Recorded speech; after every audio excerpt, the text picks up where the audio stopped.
Bueno, estamos aquí en el tercer episodio de Stanley the Brave, o algo así se llama el juego.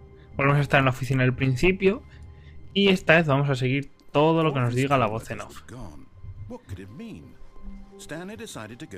Ya hemos llegado a un final, espero que haya varios o por lo menos diferentes historias, así que vamos a continuar.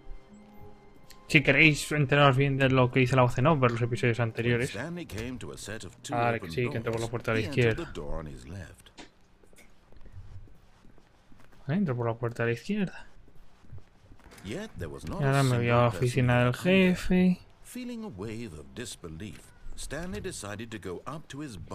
Ahora puedo bajar.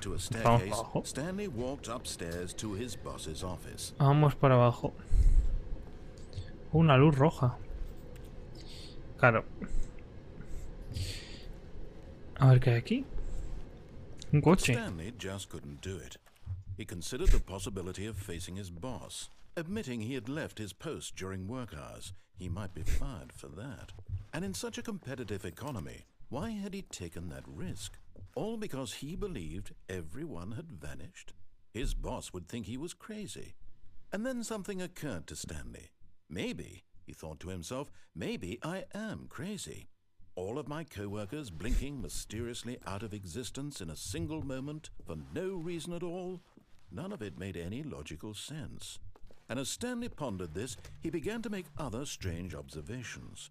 For example, why couldn't he see his feet when he looked down?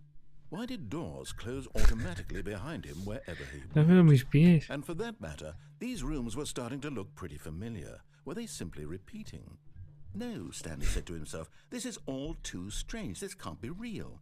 And at last, he came to the conclusion that had been on the tip of his tongue. He just hadn't found the words for it. "I'm dreaming!" he yelled. "This is all a dream." Oh, what a relief Stanley felt to have finally found an answer, an explanation. No. His co-workers weren't actually gone. He wasn't going to lose his job.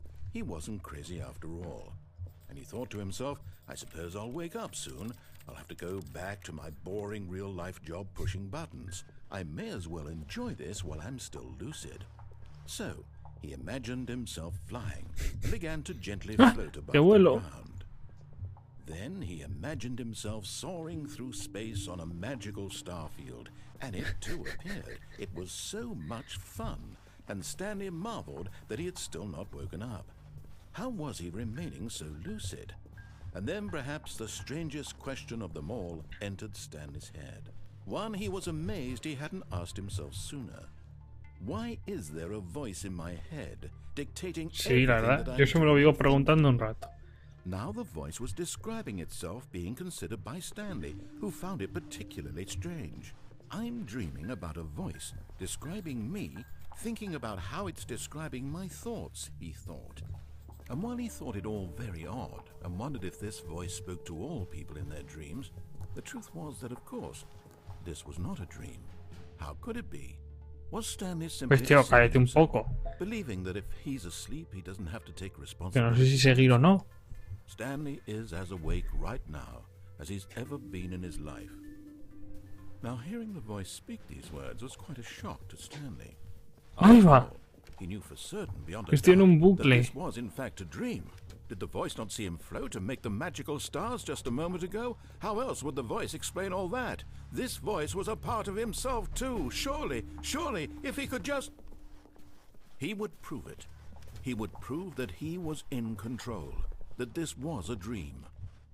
Ahí So va. he closed his eyes gently, and he invited himself to wake up.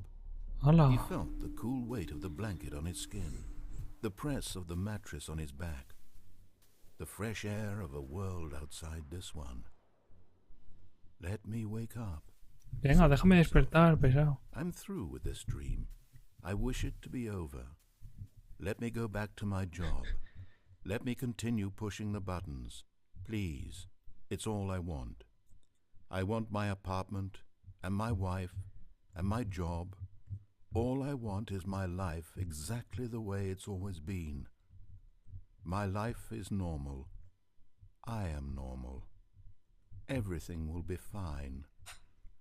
Que sí, I pesado. am okay. Venga, abre los ojos, Stanley. Ahí va, estoy en el mismo sitio de antes. Stanley began screaming. Please, someone wake me up. My name is Stanley. I have a boss, I have an office. Es un bucle. Please, just someone tell me I am real. I must be real. I must be. Can anyone hear my voice? Who am I? Who am I? And everything went black. ¡Hala! Y me apagó. Déjame, quiero This is vivir. the story of a woman named Mariella. ¡Hala!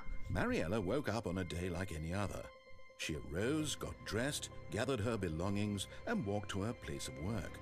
But on this particular day, her walk was interrupted by the body of a man who had stumbled through town talking and screaming to himself, and then collapsed dead on the sidewalk. No, ha And muerto although she would Stanley. soon turn to go call for an ambulance, for just a few brief moments, she considered the strange man.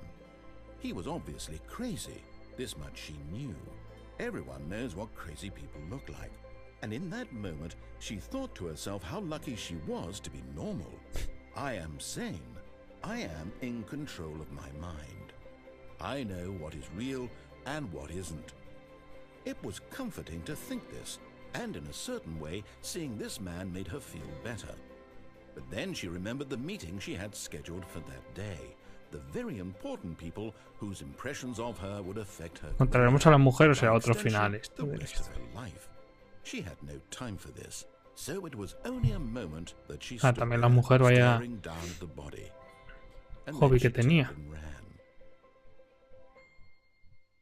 ran. Encuentra a un tío muerto y se queda mirando.